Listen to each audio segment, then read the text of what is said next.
The silence inside Darius Bennett's house was not the peaceful kind. It was the kind that settled into the walls over years, the kind that collected in the corners of rooms and hung between pieces of furniture like cobwebs nobody could quite reach.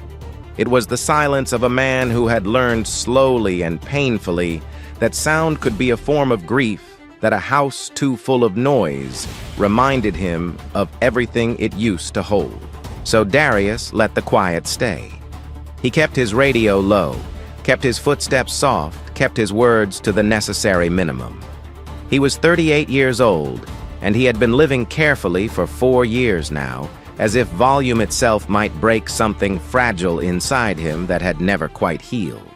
His broad, dark brown hands, calloused from years of working with wood, could shape a chair from raw timber, could smooth a grain until it gleamed, could hold a child through a nightmare.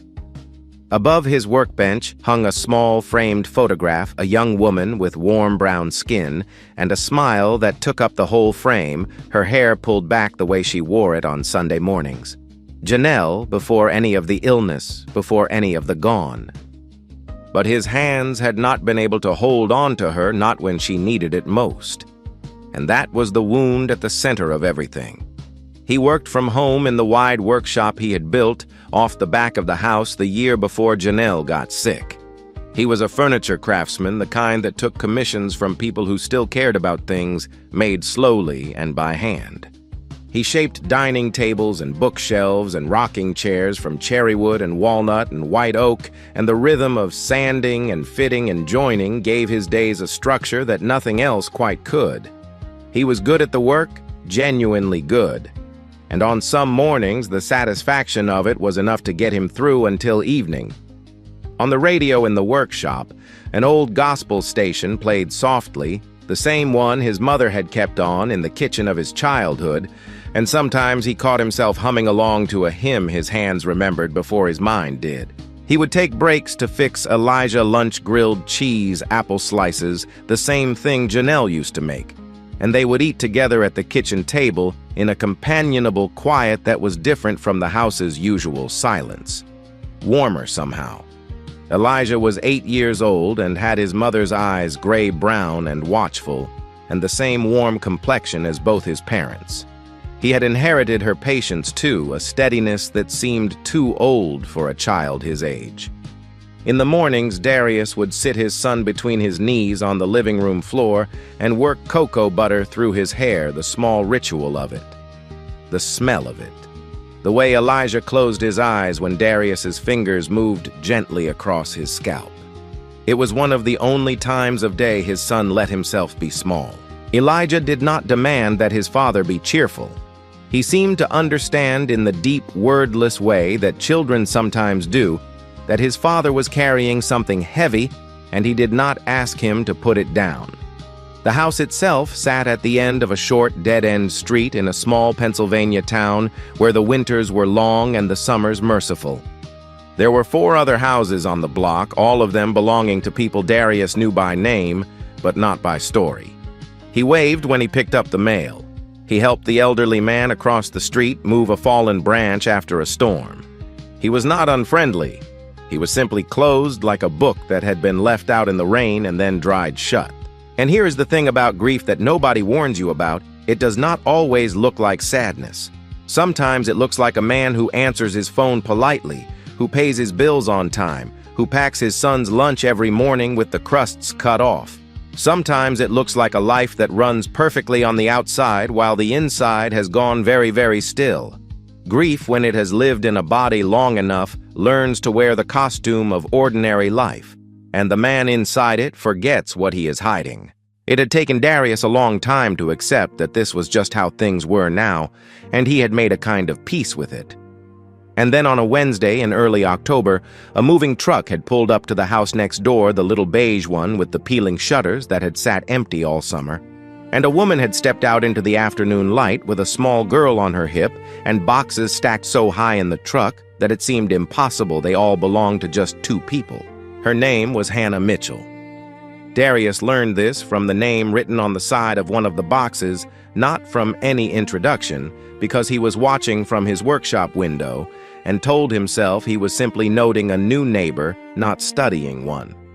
She was 34, though he would not know that for weeks.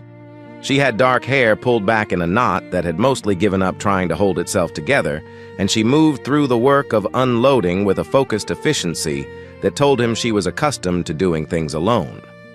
The girl Sophie he would learn was 7 years old and had her mother's coloring but none of her containment. She darted in and out of the open front door, carrying small things, announcing findings, asking questions that drifted across the yard in fragments. "Mom, where does the pink blanket go? And Mom, is this our real house now? And Mom, there's a boy watching us from next door." That last one made Darius step back from the window, and he returned to sanding a cabinet door with perhaps more focus than it required. Elijah met Sophie the following Saturday in the way that children always managed, without preamble, without strategy, simply by being in proximity and finding each other interesting.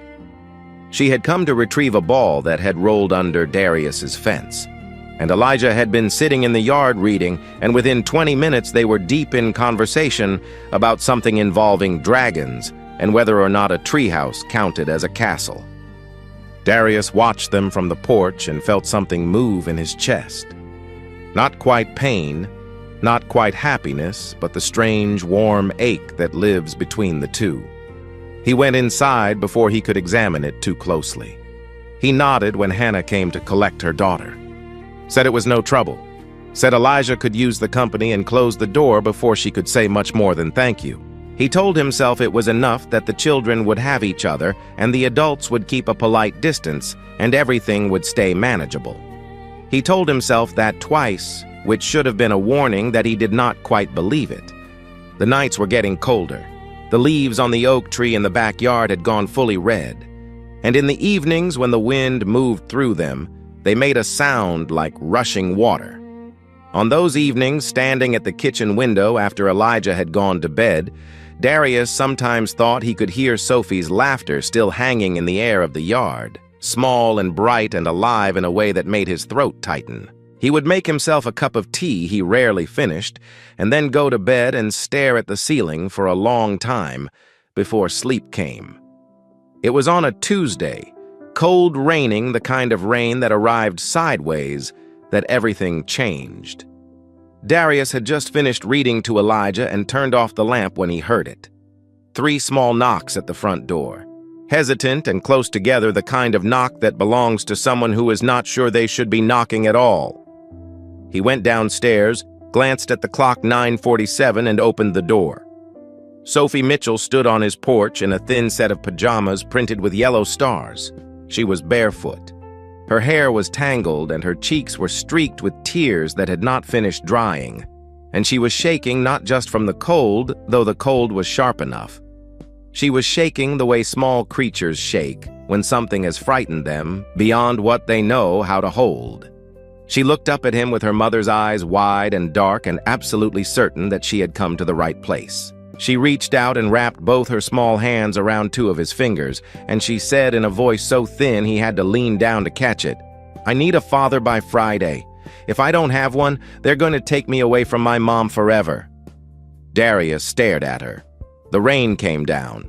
In the background of his own mind, he heard the distant sound of something shifting a gear, a lock, a door he had kept sealed for a very long time, beginning just barely to move. He had no words. He had no plan. He could only crouch down to her level and say very quietly, "Come inside."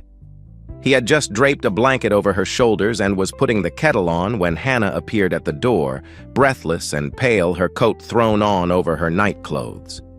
"Sophie." Her voice had that particular quality of a mother who has passed through terror and come out the other side into a shaking relief. "I'm so sorry," she said. Not to Sophie, to Darius, and the apology carried so much weight that it barely fit inside 2 words. "She shouldn't have. I had no idea. She's okay," he said. "She's warm." Hannah sank to her knees and pulled her daughter into her arms and held her so hard that Sophie made a small sound of protest. Over the top of her daughter's head, Hannah's eyes met Darius's. And he saw in them something he recognized immediately, because he had lived inside it for years. It was the look of a person who is just barely holding a very complicated life together and who has become so accustomed to holding it that they have forgotten what it would feel like to put any of it down. He sent Sophie home with a cup of cocoa and a promise that everything was okay, and he watched Hannah walk her daughter back through the rain, and then he stood in his kitchen for a long moment doing nothing. The next morning, Hannah knocked on his door while Elijah and Sophie were at school. She was calm now, dressed neatly, her hands wrapped around a mug she had brought from her own house as if she needed something to hold. She told him everything. Her ex-husband was a man named Bradley Whitmore. He was wealthy, connected, the kind of man who wore his success as armor and believed that money was simply a more efficient version of being right. They had divorced 2 years ago. After a marriage Hannah described in a voice stripped of all drama as quietly and precisely as someone filing a report. It had not been violent, but it had been suffocating. He had controlled everything, the money, the schedule, the shape of her days, and when she finally left, she had done it with Sophie on her hip and 2 suitcases and a determination that had not wavered since. But Bradley had not gone away. He had regrouped, hired a team of lawyers, and filed for full custody. His argument was elegant in its cruelty. Hannah was financially unstable, living in a rented house in a new town, no family nearby, no partner, no permanent community. He was offering Sophie stability, he said, structure, a future. His lawyers were very good at making love sound like a liability. The hearing was on Friday. His attorney had made it clear that if Hannah could not demonstrate a stable 2-parent household environment or at minimum a committed partnership, the court would look favorably on Bradley's petition. Sophie thinks, Hannah said, and paused and reset. Sophie decided on her own that if she could convince someone to play the role of... She didn't know how to explain it. She just knew she needed a father. She's 7. She solved the problem the way a 7-year-old solves problems. There is something worth pausing on in a child who walks barefoot through a cold rain to ask a stranger for a father. We sometimes tell ourselves that children do not really understand the adult worlds they are living inside of, that they are protected by their not knowing. But the truth is harder than that. Children often understand more than the adults around them realize. They simply do not have the language for it yet, so they reach for the only language they do have, which is action. Sophie did not know the word custody. She did not know the word stability. She only knew that her mother was afraid and that fear had a shape, and that the shape could be filled in if she was brave enough to knock on a door. She looked up at him, and her expression was the most naked and humiliated thing he had seen on a person's face in a long time. "I'm not asking you to do it," she said immediately. "I want you to know that. I'm not here to ask you to lie to anyone or to put yourself in a strange position. I just wanted to explain what happened last night, why she came to you." She stood. "I'm sorry again." Darius said nothing for a moment. He looked at his hands at the grain of the kitchen table at the window where the oak tree stood bare now in the morning light. "What would it take," he said carefully, "to make the court believe you had a stable environment?" Hannah stopped. She turned back slowly. "They're sending a social worker on Thursday for a home visit. If she sees a family, 2 parents, something that looks, I don't know, real." The word came out like it had edges. He looked at her for a long time. "Okay," he said. "Let me think about it." He did not sleep well that night. He lay in the dark and thought about Sophie's small hands around his fingers and the expression on Hannah's face when she had said the word real. And he thought about Bradley Whitmore and his lawyers, and the particular ugliness of using a child as a chess piece in a game about power and image. He also thought about Janelle, about the night she died, which he still could not replay in full without the floor seeming to tilt under him, how he had been in the waiting room when he should have been at her bedside, how the nurse had come out, and the whole world had simply ceased to arrange itself in any order that made sense. He thought about how useless his hands had felt, how all his skill with wood and joints and structure had amounted to absolutely nothing. When the thing that needed holding together was a person he loved, Elijah found him the next morning sitting at the kitchen table with his coffee untouched. The boy looked at him for a moment with those old young eyes of his. "You're thinking about Mrs. Mitchell," he said. It was not a question. "I'm thinking about a lot of things," Darius said. "She needs help," Elijah said. He sat down across from his father with the seriousness of someone twice his age. "I know Mom isn't here, but I think if she was, she'd want us to help. She always said helping was the only thing that was never complicated." Darius looked at his son for a long time. Something in his chest, something that had been sealed and compressed and packed away with great care, shifted. "Yeah," he said finally. "She did say that." That afternoon, before he called Hannah, he sat in the workshop for a while with the radio low, and his mother's voice in his head from years and years ago, the way she used to say it on Sunday afternoons when she'd given a neighbor the last of the cornbread or paid somebody's electric bill out of an envelope she could not really spare. She used to say, "Baby, you don't help people because you have extra. You help them because you remember what it feels like to need somebody." He picked up the phone. He called Hannah. "I'll do it," he said. "1 week just to get through Friday. But we have to be clear with each other and with the kids about what this is and what it isn't. Nobody gets to hope for something that isn't real." There was a silence on the line, and then Hannah said, "Thank you, Darius." Her voice was very quiet and did not say anything more than those 2 words, but what was inside them was enough. And here, before everything that comes next, is something worth carrying with you. Sometimes the door we open for someone else turns out to be the door we ourselves have been waiting on the other side of. Sometimes the help we extend, even reluctantly, even with limits and conditions and good practical reasons to keep it small, is the first crack of light in a room we did not realize had gone dark. We do not always heal because someone heals us. Sometimes we heal because someone needs us, and in showing up for them, we accidentally remember that we are still capable of being shown up for too. If there is something in your life right now that feels too closed, too packed away, too long settled, watch for the small knock at your door. It may not look like what you were waiting for. It almost never does. They set the terms between them. The following evening, standing in Hannah's kitchen while the children did homework at the dining room table, Darius would come over for dinners. He would be present for the social worker's visit on Thursday. He would answer questions honestly about their relationship while keeping the details vague, not lying. He was insistent about that, but also not volunteering the complexity of the situation. Hannah agreed. She made spaghetti. The 4 of them ate together at a table that was a little too small and a little too crowded and absolutely full of sound. Sophie describing in exhaustive detail a project she was doing at school about monarch butterflies. Elijah asking questions that revealed he had actually been listening. Silverware scraping plates. Someone reaching across someone else for the bread. Darius sat in the noise of it and felt something strange move through him. Not discomfort. Something closer to recognition, like a word in a language he used to know surfacing unexpectedly whole and familiar on his tongue. Warmth. He had forgotten it could feel like this.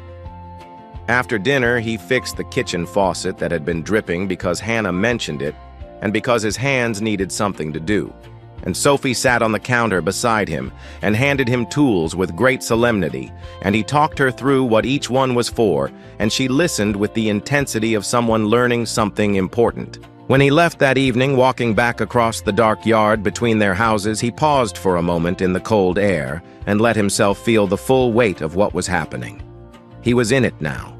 He was not sure what it was yet, but he was in it. He had not been expecting Bradley Whitmore to appear in person so quickly.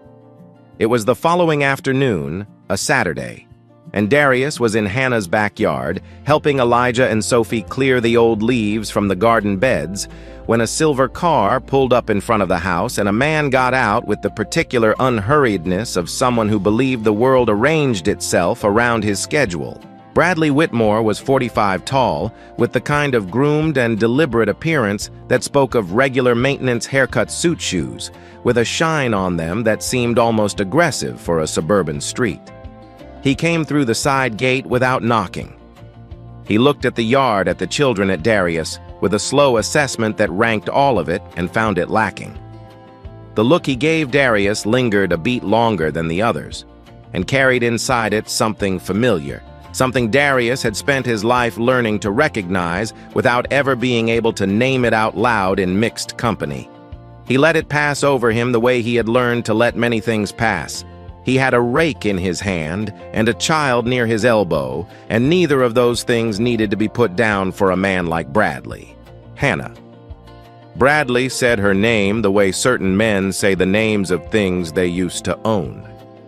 Hannah came out of the house, and Sophie immediately moved from the garden beds to stand close against her mother's side, which told Darius everything he needed to know about what this man's presence felt like to his daughter. "I came to see Sophie," Bradley said in a tone that did not accept the possibility of refusal. "Bradley, you're not scheduled." "I was in the area." He looked at Darius, then a full look, unhurried and plainly contemptuous. "And this is Darius Bennett," Darius said. He did not offer his hand. "Hannah's neighbor," Bradley said. He smiled. It did not reach his eyes or anything near them. "The carpenter." He said the word carpenter the way some people say interesting when they mean the opposite. "Furniture craftsman," Darius said. "Right." Bradley looked him up and down once more, then dismissed him with a slight shift of his attention back to Hannah. "The court is going to want to know that Sophie is living somewhere with genuine resources and genuine stability, not just someone who's good with a hammer." He crouched down to Sophie's level, and to his credit, the gesture was practiced enough to look natural. "Hey, Bug." But Sophie did not move toward him. She pressed closer to Hannah, and then, and this was the thing that lodged itself somewhere deep in Darius's chest, she took a half-step sideways until her shoulder was just barely touching Darius's arm. It was not dramatic. She was not performing anything. It was simply the instinctive movement of a child moving toward the thing that felt safest. Darius did not reach for her. He just stood very still and let her have the contact she needed. Bradley noticed. The smile went somewhere colder. "See you in court, Hannah." He left the way he came, and the gate clicked shut behind him, and the yard was quiet again. Elijah looked at Sophie. "He seems mean," Elijah said matter-of-factly. "Elijah," Darius said. "It's okay, Dad," Sophie said automatically without thinking because it was simply the word that came.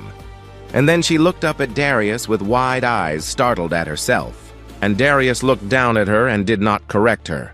He just said gently, "Let's finish the garden." That evening, after the children were in bed, Hannah told him what she knew about Bradley's strategy. His lawyers had been thorough. They had looked into Darius's background. They had found the hospital records from the year Janelle died. Not the specific medical information, but the fact of her death, the date, the circumstances enough to construct a narrative that served their purposes. On Monday, Darius was in his workshop when Hannah texted him and said that Bradley's attorney had filed a supplemental brief. In it, they had described Darius as a man with a history of personal tragedy and demonstrated inability to maintain family stability, which was a very elegant way of saying he couldn't keep his wife alive. He read the message twice and then put down his sanding block and sat on the edge of his workbench and looked at the floor for a long time. There was a sound in him that he could not quite locate somewhere below his ribs above his stomach, a sound like something pulling tight. He did not go to Hannah's that evening. He sent a text that said he was behind on a commission, which was technically true. He did not eat dinner. He sat in the workshop until very late, running his hands over the surface of a half-finished table. Feeling the grain under his palms, trying to use the familiar texture as an anchor, he thought about Janelle. He thought about the last month of her illness, about the particular exhaustion of loving someone who is being taken from you slowly, about how he had tried everything a person could try, and it had not mattered at all, and she had died on a Tuesday morning in March while the world outside the hospital window was disgustingly indifferently lovely. He had never spoken about that night to anyone except his sister Renee, who lived in Pittsburgh, and who had called him every Sunday for 3 years straight in the early days, even when he could not bring himself to pick up. He had told her once in the smallest possible words, and she had listened on the other end of the line and not tried to fix it, and afterward he had packed the rest of it away. He had thought he had packed it very carefully. Now someone had reached in and used it as a weapon, and the packaging had come undone, and he did not know how to put it back. Hannah let 2 days pass before she came to him. She found him in the workshop on Wednesday morning, working with a focused blankness that was not really concentration. She closed the door behind her. She did not begin with the legal situation or with apologies. She sat down on the old stool in the corner and said simply, "I failed too. You know, that's what I told myself for a long time." He looked up. She was looking at her hands. "When Sophie started having nightmares the first year when she stopped eating lunch at school for 3 weeks. And I didn't notice until her teacher called. When I signed the wrong permission slip because I was so tired I couldn't read straight." She paused. "I thought if I were a better mother, none of this would have happened. If I had left sooner or stayed or chosen differently or been stronger or been, I don't know, something else." She looked up at him. "I don't think that anymore, but I thought it for a long time." The workshop was quiet around them. Darius set down his tool. He looked at her, really looked the way he had been carefully not doing for weeks. And then he said, "Do you want to hear about the night Janelle died?" She said yes. And he told her not everything, not all at once, but enough. He told her about the waiting room and the particular quality of fluorescent light at 2 o'clock in the morning, and how a nurse's expression had told him the news before any words did. He told her about driving home alone and sitting in the car in the driveway for 40 minutes because he did not know how to go inside the house without her in it. He told her about Elijah, who had been asleep, who had not known yet, and about those last hours of his son's life as a child with 2 parents, and how Darius had sat on the edge of Elijah's bed in the dark and listened to him breathe. He did not cry while he told it. He had not cried in a long time. It was as though that particular mechanism had simply stopped, but his voice went rough in places. And Hannah, sitting across from him, did not look away and did not offer platitudes and did not try to fix any of it. She simply listened. There is a particular kind of listening that is its own form of love. It does not interrupt. It does not perform empathy. It does not reach for the well-worn phrases people use to fill the space where pain is because they cannot bear the sound of an open wound in a quiet room. It simply remains. It sits beside the wound and refuses to look away.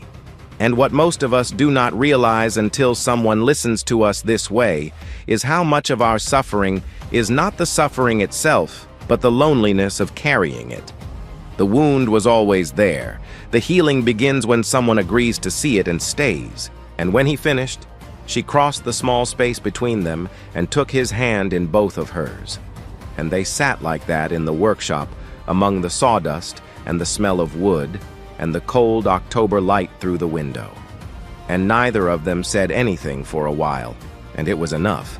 It was more than enough. It was in its quiet way the most understood Darius Bennett had felt in 4 years. He was almost out of the workshop when they heard a small sound from the hallway outside. The particular held breath quality of a child who has been listening longer than they should have. He looked at Hannah. She looked at the door. They both waited. And then, very small, very certain, from the other side of the door, "Good night, Dad." He did not sleep that night either, but it was a different kind of wakefulness, not the flat gray insomnia of grief, but something more alive than that, something with edges and warmth. He lay in the dark and thought about Sophie's voice through the door, and about Hannah's hands around his, and about Elijah's easy solemnity at the breakfast table. And he thought about the social worker's visit the next morning, and the hearing on Friday, and all the things still to come. He also thought about what it would feel like to let something matter again, to let someone in past the careful walls he had built. He was frightened by it in the way that a person standing at the edge of something wide and open is frightened not because they think they will fall, but because they are beginning to suspect they might be about to choose to jump. The social worker's name was Patricia Sullivan, and she arrived Thursday morning with a clipboard and the particular alert kindness of someone who had seen too many difficult situations to be shocked by any of them, and too many good ones to have stopped hoping. She drank coffee at the kitchen table and talked to both children separately, and together she walked through the house. She noted the way Sophie leaned against Darius's shoulder when he sat beside her to look at her butterfly project. She noted the way Elijah helped Sophie spell a word without being asked. She noted the breakfast dishes drying in the rack and the calendar on the refrigerator and the homework taped to the wall. She stayed 2 hours. She was pleasant and professional and gave nothing away. When she left, Sophie watched out the window until the car disappeared and then turned to Darius and said, "Did we do good?" And he said, "You were perfect." And she nodded with great seriousness and went back to her butterflies.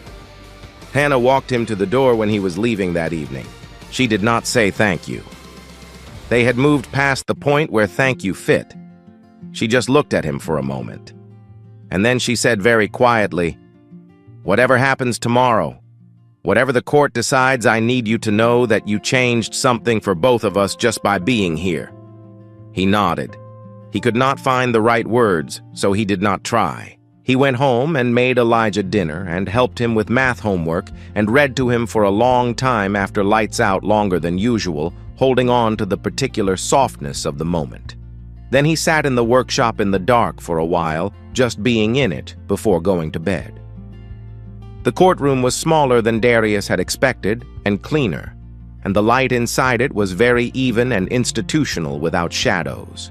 Hannah's attorney was a composed woman named Rebecca Foster, who had clearly done this many times. Bradley's lawyers were 2 men in good suits, who arranged their materials on the table with the efficiency of people who billed by the hour. Darius sat in the row behind Hannah, and the children were not present. They were with a neighbor, and he watched Hannah's shoulders and the way she held herself with a stillness that cost her something. Bradley Whitmore sat across the room looking like a man who had already won, which was its own kind of strategy. The proceedings began with the financial argument which Bradley's team presented thoroughly and well: his income, his properties, the private school he could provide, the stability of his address and professional standing. Then came the questions about Hannah's circumstances, her income, the rented house, the move, the newness of her job, the absence of extended family nearby. Bradley's attorney spoke about the importance of children having resources and roots and multiple caregiving figures in a stable household. She said all of it pleasantly, which was somehow more cutting than if she had been harsh. Hannah's attorney responded with school records showing Sophie's improving grades, a letter from her teacher about her emotional growth, a statement from the social worker that was favorable but carefully measured. It was balanced on a knife's edge. And then it happened. It happened because Sophie was not in the room, and yet she was the whole room. Bradley's attorney had just finished a summary of everything Hannah lacked. When the judge asked Hannah directly if there was anything she wanted to add, Hannah opened her mouth, and then she closed it, and the silence stretched. And in that silence, something in Darius became very still and very clear. He stood up. Rebecca shot him a look. Hannah turned. He said, "Your Honor, if I may." The judge looked at him over the top of her reading glasses.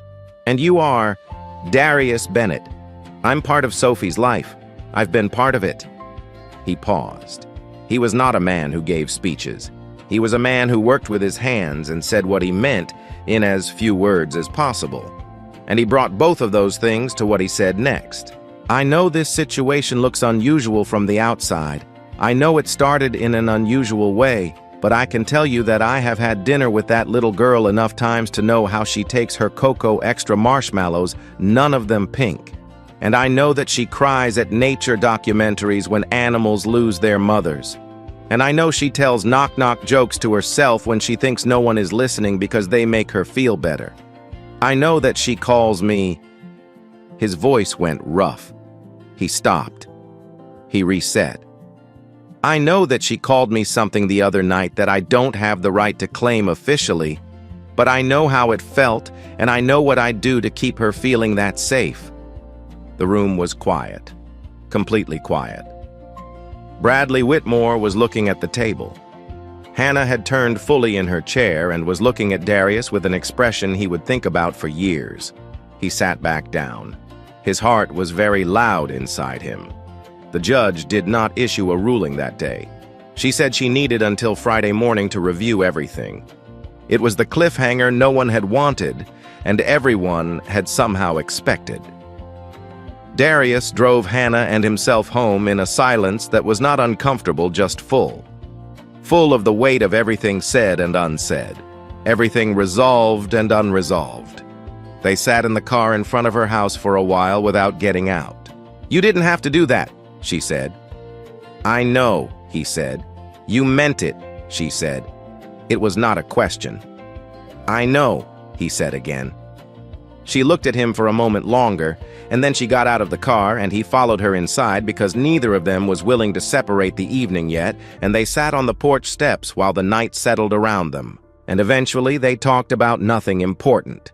The oak tree, the upcoming cold, whether Elijah's bicycle needed new tires, and underneath all of it was something warm and steady that had been building for weeks, and that both of them had been very carefully not looking at directly the way you don't look directly at something bright.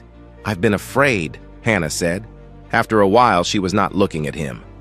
"Of caring about someone again, of letting Sophie get attached, because if it doesn't—" "I know," he said. "I've been afraid of the same thing." A pause. The street was quiet. Somewhere down the block, a dog barked once. "But the thing about being afraid," she said slowly, "is that it doesn't actually stop anything. It just makes you carry the fear and the thing at the same time, and that's heavier." He turned to look at her profile in the dim porch light. She had a way of putting things plainly that got inside him. Janelle had been the same way. He had always loved that the people who did not dress a truth up in anything, who just said it and let it land. "Hannah," he said. She turned. He kissed her. It was quiet and careful and full of all the months of proximity and careful distance, and it lasted only a moment. And when it was over, she was very still for a second, and then she let out a breath that sounded like something she had been holding for a long time. Through the living room window, because Sophie was not nearly as asleep as they had thought, a small face watched from behind the curtain and smiled a smile so complete that it seemed to light the whole room from inside.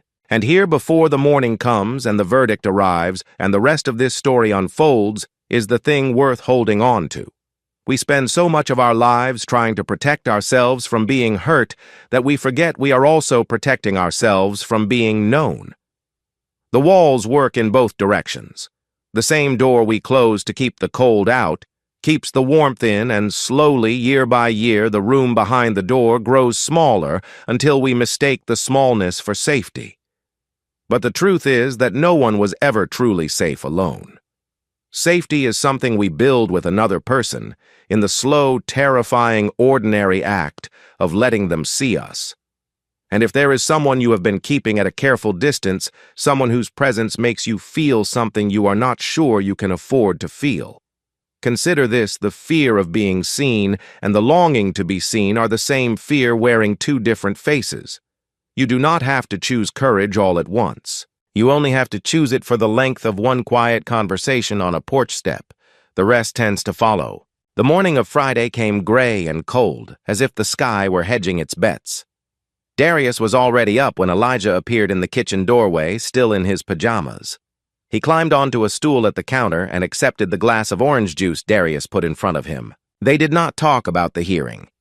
They made pancakes the way they always did on Fridays, because some rituals are the bones of a life, and you do not abandon them when the world is uncertain. In fact, you hold them tighter. Sophie came over at 8, already dressed her hair in 2 careful braids that Hannah had obviously worked on, and she sat next to Elijah and ate a pancake without tasting it, and then said very quietly, "What if they make me go?" Elijah put down his fork. He looked at Sophie with an 8-year-old's direct and uncomplicated seriousness. "They won't," he said. "You're ours." It was such a simple thing. It was the truest thing anyone said that entire week. Darius turned away to the stove so no one would see his face. The call came at 10:37 in the morning. Hannah took it in the kitchen with her back to everyone, and Darius watched her shoulders, and when they dropped, not in defeat, but in release, in the particular physical expression of a held breath finally let out, he knew. She turned around, her eyes were wet. She said, "We won." And then Sophie said, "What does that mean?" And Hannah knelt down and said, "It means you're staying with me. You're staying home." And Sophie considered this for one very serious moment, and then burst into tears and threw herself into her mother's arms. And Hannah held her daughter and rocked her back and forth the way she had not needed to do in months. And Elijah stood very still beside Darius, looking at the scene with that particular careful expression of his. And Darius put his hand on his son's shoulder, and Elijah leaned into it. The ruling had cited specifically the evidence of emotional stability and loving environment provided by the combined household. The social worker's observations, the teacher's letter, the clear security and confidence Sophie demonstrated in her home setting. The judge had also noted in language that Rebecca said was unusual and deliberate that a child's need for emotional safety was not something that could be purchased, and that the evidence before the court pointed clearly toward where that safety resided. Bradley had left the courthouse without speaking to anyone. His lawyers had packed their briefcases with the efficiency of men already billing for the next matter. It was over. It was over. And the world outside Hannah's kitchen window was doing something ordinary and beautiful. The sun had come out from behind the gray, late, almost reluctant. But there, filling the room with the kind of autumn light that turns everything it touches briefly, golden Sophie pulled back from her mother and turned to look at Darius. She looked at him for a long moment. Really looked the way she always did, as if she were reading something important just beneath the surface of his face. Then she walked over to him and put her arms around his waist as far as they would go and held on. He stood for a second in the surprise of it. And then he bent down and held her back, this small, fierce girl who had knocked on his door in the rain, and handed him back something he had thought was gone. "Can I call you Dad?" she asked. "Not pretend. Real." His voice, when he answered, had a quality he did not recognize at first. It took him a moment to understand that it was the sound of himself crying. Actually crying for the first time in 4 years. "Yeah," he managed. "Yeah, you can." Elijah, who had been watching all of this with his mother's gray-brown eyes, reached into the pocket of his jeans and produced something that he had clearly been carrying around for some time, something small, waiting for the right moment in the way that children sometimes know to wait for things. He opened his hand. In his palm sat a ring, his mother's ring, a simple gold band with a small inset stone that Darius had given Janelle before they had any money and that she had worn until the end. "I found it in your nightstand," Elijah said, not apologetically, just factually. I thought maybe Mom would want you to give it to someone who needs it." He looked at Hannah with complete and uncomplicated certainty. "I think she'd like you," he said. Darius stared at the ring in his son's palm. The world had gone very still around him. He looked up at Hannah, who was watching him with an expression so open it was almost impossible to hold. She nodded very slightly. He picked up the ring. He held it for a moment, feeling its familiar weight, feeling everything it carried and everything it was ready to carry next. Then he went down on one knee right there in the kitchen in the autumn light with the pancake plates still on the counter and Sophie's braids slightly coming undone and Elijah standing very straight beside him as if at attention. "Hannah Mitchell," he said. His voice was rough and certain and completely his own. "I know this is not the most organized way this could have happened, but I'm asking you to let this be real. All of it. For as long as it goes." Hannah pressed both hands to her mouth. Her eyes were so bright they seemed to collect all the light in the room. She nodded before she could speak, and then she said, "Yes, Darius. Yes." And Sophie made a sound that could only be described as pure joy high and immediate and real. And Elijah said yes with a fist pump that was entirely 8 years old and entirely himself. and the kitchen was full of the beautiful chaos of 4 people becoming something they had each in their separate loneliness stopped believing was still possible for them. The year that followed was the loudest year of Darius Bennett's life, and it was the best year of his life, and those 2 things were not a coincidence. They married in the spring in a small ceremony in the backyard under the oak tree that had put out its new leaves and was so green it almost hurt to look at. Hannah wore a simple ivory dress, and Sophie wore a pink one she had chosen herself with great authority. And Elijah served as both ring-bearer and best man, which he took extremely seriously. The neighbors came, all of them, the whole short street. The elderly man from across the way who cried almost immediately and was not embarrassed about it. Darius's sister, Renee, drove down from Pittsburgh with their mother in the passenger seat, an older woman in a wide-brimmed church hat, and a smile that had outlasted more sorrow than most people would believe a single life could hold. She took Hannah's face gently in both her hands when they were introduced and said, "You are welcome here, daughter." And Hannah cried in a way she had not let herself cry, before the way people cry when they realize they have been adopted by something larger than they expected. Renee laughed too loud at the wrong moments, which made everyone else laugh too. It was not a formal event. It was exactly what it looked like, a family deciding to be official about something that had already been true for months. The 2 houses became one life. They eventually consolidated into Hannah's house, which was slightly larger, and Darius expanded the workshop in the backyard so it abutted the fence, and he put a small window in the side of it that looked into the garden, where on good weather afternoons, Elijah and Sophie could often be found in various states of project building things, digging things up, conducting experiments that Sophie narrated aloud and Elijah documented in a notebook. There were mornings that were genuinely, magnificently chaotic. 2 children with conflicting schedules and passionately incompatible opinions about breakfast. A dog they acquired in November who had exceptionally strong views about everyone's shoes and at least one loud grievance per morning about the placement of Darius's work boots. There were Sunday mornings when his mother's old gospel station played from the kitchen, and Darius made grits the way she had taught him, and Sophie sat cross-legged on a chair watching him stir with the same intensity she had once handed him tools, learning by witnessing the way children always have.